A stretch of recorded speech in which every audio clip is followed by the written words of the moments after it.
జగన్మోహన్ రెడ్డి గారి బ్రదర్ అభిషేక్ రెడ్డి ఎలా చనిపోయాడు?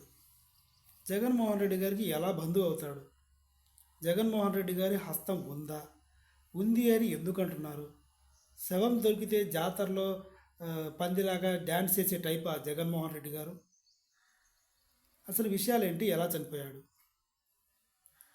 అభిషేక్ రెడ్డి జగన్కి కజిన్ అవుతాడు, వరదకి తమ్ముడే. ఎప్పటి నుంచో పార్టీ కార్యకలాపాల్లో చురుగ్గా ఉండేవాడు. జగన్మోహన్ రెడ్డికి ఆయన చావుకి ఎలాంటి సంబంధం లేదు. జగన్మోహన్ రెడ్డి గారు తాడేపల్లిలో ఉన్నాడు.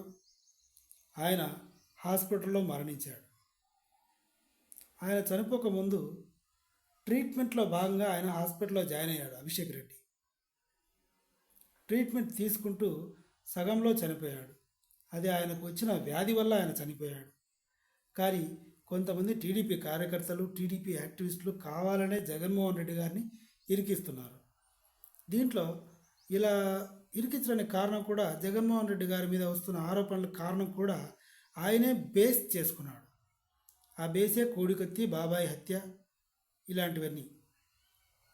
ఇవన్నీ ఇంతకుముందు జరిగాయి కాబట్టి జగన్మోహన్ రెడ్డి గారి విషయంలో, అభిషేక్ రెడ్డి మర్డర్ విషయంలో కూడా ఆయన హస్తం ఉందేమో, బాబాయ్ మర్డర్ విషయంలో ఏమైనా బయటికి చెప్తాడేమో అని సాక్ష్యం లేకుండా చేశాడేమో అని ఇలాంటి ఆరోపణలు వస్తున్నాయి.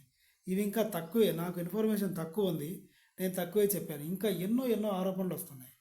భారతి గారు చంపించారని కొంతమంది అంటున్నారు. ఫైనల్గా వివేకానంద రెడ్డి గారి మర్డర్ గురించి అన్ని విషయాలు తెలిసిన అభిషేక్ రెడ్డి ఇలా అర్థాంతరంగా చిన్న వయసులో చనిపోయాడు కాబట్టి ఇది కుట్ర అన్నట్లుగానే మొత్తం అంతా ఆపోజిషన్లో ఉన్న వాళ్ళు ప్లాన్ చేసి చెప్తున్నారు. నిజానికి 99% ఎలాంటి కుట్ర కాదు. 100% ఆయనకి ఆరోగ్యం బాగలేక చనిపోయాడు అన్నది పచ్చి నిజం. నా ఎక్స్ప్లెనేషన్ కనుక మీకు నచ్చితే నా ఛానల్ని సబ్స్క్రైబ్ చేయండి. Thank you so much.